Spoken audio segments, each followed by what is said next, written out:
মোহনগঞ্জ এক্সপ্রেসের first class বগির দরজার হাতল ধরে ঝুলেছিল একটি ছেলে শিশু, নাম তার আবু। নামটা হয়তো আসল নয়, কিন্তু গল্পটা খুবই বাস্তব। মাথায় 25 কেজি ওজনের একটি বোল, যেটাই তার জীবনের ভরসা।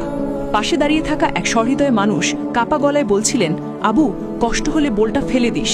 কিন্তু আবু বোল ফেলেনি, ফেলতে পারেনি। কারণ ওই বোলটাই তার সংসার, ওই বোলটাই তার ভাত, তার মায়ের ওষুধ, তার আগামীকাল। বোলটা ফেলে দিলে আবু শুধু ভার নামাতো না, ফেলে দিত বেঁচে থাকার শেষ আশাটুকু। গতকাল নেত্রকোনাগামী মোহনগঞ্জ এক্সপ্রেসে উঠতে গিয়ে এভাবেই আটকে যায় আবু। দরজাটা ভেতর থেকে তালাবদ্ধ। চেন টেনে ট্রেন থামানোর চেষ্টা হয়েছিল বারবার, কিন্তু চেন কাজ করেনি। যেমন কাজ করে না এই রাষ্ট্রের বিবেক।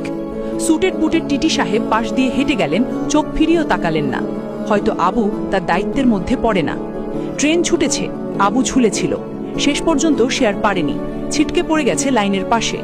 ফার্স্ট ক্লাস বগির দরজায় রক্তে ভিজে গেছে মায়ের আবু।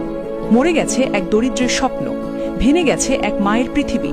আর রাষ্ট্রের কেউ ছিল না, ছিল না কেউ।